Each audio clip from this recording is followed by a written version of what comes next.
This is the beginning of a series of videos on the problem of free will. I'll be defending a particular theory of free will, but first we'll introduce the problem. So when discussing free will, we should ask three questions. Not just whether we have free will, but what do we mean by free will? Because people use the term in quite different senses. So some will defend a quite weak form of free will, others will defend a much stronger form of free will. And so when people say yes or no to whether we have free will, we should ask also, well, what do you mean by free will then? And if they have a particular theory, we should ask whether this theory is coherent, whether they can defend it, because free will seems incompatible with both determinism and indeterminism. Either the world is determined, and then everything that happens is determined before you were born, and then it seems you can't have free will. And if the world is indeterminate, it seems there's so much randomness and coincidences and luck that you don't have control over what happens. And so, again, it doesn't seem like you have free will. So how can we have free will? One way of asking the question is actually how strong form of free will is it possible to defend? Can we defend only a weak form or a strong form, or no form of free will at all? So let's have a look at first then this term, what does free will mean? First we should distinguish between freedom of action and freedom of will. Freedom of action means that you can do what you want, but freedom of will means that you can will what you want. So it's not just a matter of can you do this or that you want to do, but why do you want to do that? Because it seems even if you were free to now, you can play the piano if you want to, or you can play the guitar if you want to. If it's a mad scientist or God or something else that has determined what happens in your brain, and that you should only want to play guitar all day, it seems you don't have free will. So that's what they're interested in, the freedom of free will, not freedom of action, but freedom of will. What is it that makes the case that you want what you want? Is it you who is able to control that or not? So even if people disagree, there's this core definition that most people will accept, and that is to say that free will means that it's up to us what we choose between several alternatives, and that the source of the choice is in us and not outside of us or in something else that we cannot control. But again, these different terms can be understood in a different way, but at least it gives a rough idea of what we're talking about. Some main theories here are sorted then on how they relate to determinism and indeterminism, and whether free will is compatible with the one or the other. So determinism means that there's only one possible content of the future, which is already determined, and it could be determined by God or by anything, but the common view is that those who believe in determinism believe that it's laws of nature that has determined what the future becomes. Indeterminism means to reject determinism, and then it's open what happens in the future, and we can influence whether it becomes this or that. It's not already decided.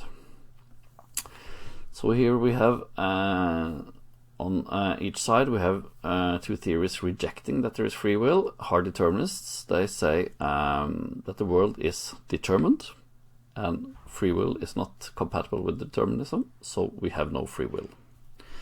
On the other side, hard incompatibilism, well, they don't care about whether the world is determined or not, because they think that it's free will is incompatible with both determinism and indeterminism. So we don't have free will anyway.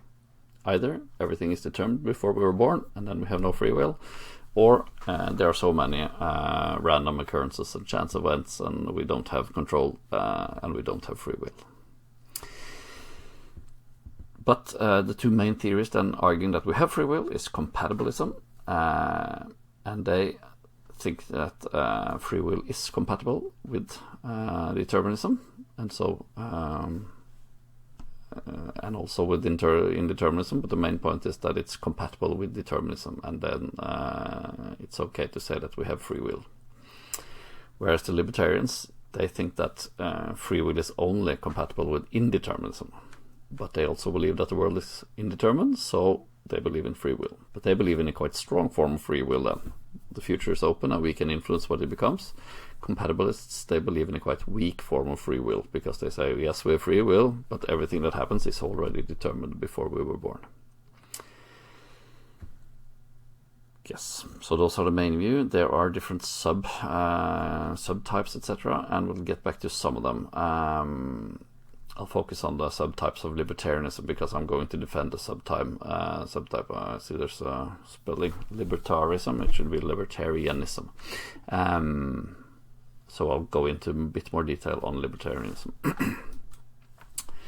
We'll start by objections to compatibilism. So the view then that free will is compatible with determinism. First is a consequence argument, which says that, well, if the world is determined, then before you were born, everything that happens in your life is a result of things that were determined before you were born, and so you have no way of influencing what happens. What happens must happen, and this is not compatible with free will. This is not what we mean by free will. The manipulation argument says that, well, obviously you wouldn't have free will if there was a mad scientist controlling everything that happens in your brain. But there's no relevant difference if it's the laws of nature or a mad scientist who is controlling your brain. It's not you in any case. So you don't have free will. The Zygote argument says that imagine that we live in a determined universe, but there's a goddess in another universe who puts a zygote at one specific point of time into one specific womb, because then she knows that this zygote will turn into a person who will kill another person at one specific occasion. And our intuition would be to say that this person was not responsible for killing that other person, but then again we shouldn't think that there's a relevant difference if it's the laws of nature that put the zygote there at that exact time, and there was only one possibility, namely to kill that other person. And so this seems incompatible with believing that we have free will. Objections to libertarianism, and we'll look at three forms of libertarianism. The first one is called non-causal libertarianism, and it says that when humans make a choice, they don't cause the choice. There's something else happening than a causal process. It's a matter of reasons and motives, etc., but not causes. And the main objection is then, well, what is it then that connects the person and the choice if it's not causation? How does it happen then that when you have different motives and reasons in your head, suddenly one of them is selected and you choose? How can you describe that in more detail? If you can't, then it seems to be this mysterious view, which is not as good as a more detailed theory explaining the causal connection. Agent causal libertarianism says that agents or persons then are causes, but it's a unique type of cause. It's namely agent causation. It's different from all the other kind of causation that you find in nature, which is event causation. So humans are unique when they cause their choices. And the objection is that, well, how does this come about then? It sounds very mysterious. We are products of evolution, nature, so why should we believe that there's this special unique agent causation that applies only to free agents? Then there's event causal libertarianism, which is libertarianism because it says that we need indeterminism for free will, but it's event causal, so that means it says that what happens in the human mind is a normal causal process like all other processes, all other causal processes in nature. And it comes in two forms. One is centered, which means that in the moment of choice, it's not determined what's going to happen. It could be one, could be the other. It's open in the moment of choice. And the main objection is that then it seems we have a problem of luck. It seems to be a matter of randomness, whether it becomes this or that, because we can imagine then rewinding history and then playing it over and over again. So let's imagine you're wondering, should I have pancakes for breakfast? And you decide yes. But if we rewind this, then the centered event causal libertarianism would say that maybe 70% of the times you selected pancakes and 30% of the times you did not. But then it seems to be just a matter of randomness that this exact time you chose to have pancakes. It could just as easily have become something else. You don't have control. You don't have free will. The deliberative version says that, well, it's not in a moment of choice that it's indeterminate. Maybe it's completely determined and nothing else can happen. Then it's not as if you're standing there in the election and it could just as well be that you vote for the Democrats or the Republicans. That may be decided. But previously there has been this process where which was not determined, where you have been thinking about what do I want and like, etc. And so you have ended up wanting this particular thing. So some objections to this view is that, well, it seems still to be a matter of luck what happens. So many coincidences, etc., that can influence you that you don't control. And it seems that the agent disappears if we say that a cause is just a causal process in the brain. It seems that, well, what happened to the person and the will if it's just all these processes, causal processes in the mind?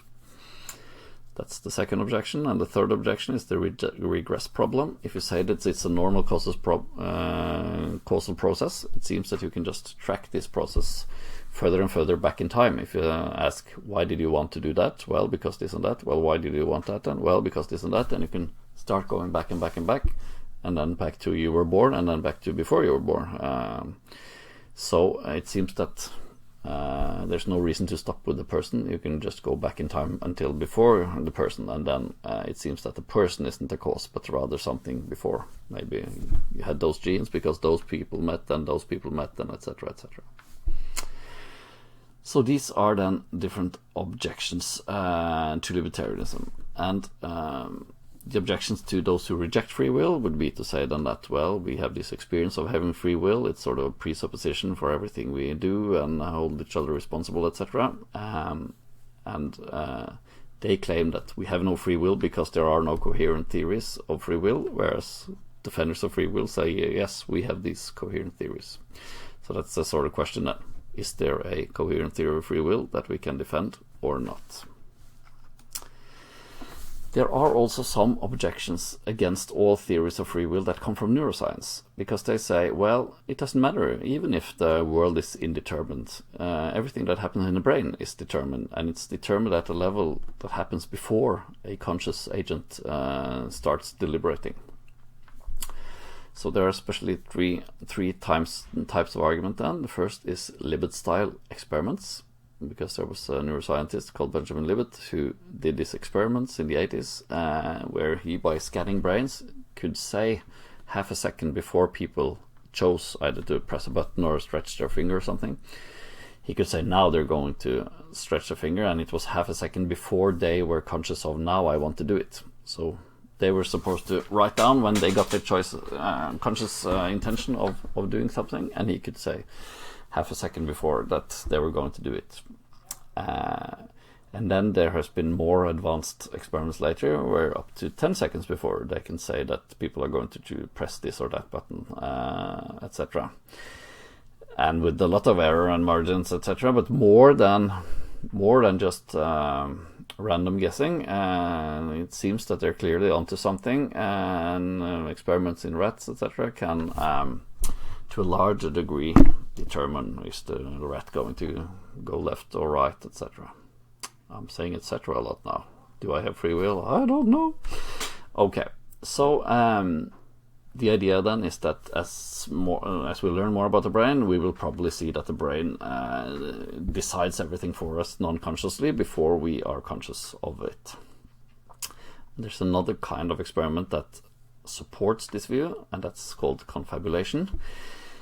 It seems that humans often don't know exactly why they do what they do. So you can get the impression that consciousness is just hanging along with the ride, trying to interpret what happens, but without being in control, or often without knowing very much about what happens. So this was quite clear in experiments done on persons with split brains. They had their corpus callosum, the connection between the two brain hemispheres, were disconnected, and then information coming into one hemisphere is sealed from the other. So the one half of your brain doesn't know what the other half is doing. And then they could give information to one eye only. For instance, show a note where it said "Go and get a Coke," and then the person would stand up and go and get a Coke, and then they would ask him, and then the other hemisphere, where the language center was, would answer, "Well, I was thirsty. I wanted a Coke." Or they could show something funny to one eye, and the person would start laughing, and they ask, "Why do you laugh?" "Well, I thought your tie was so it looked so funny." And it seems they had no idea, but they thought that this was the reason. And so they can do similar experiments on people with normal brains as well.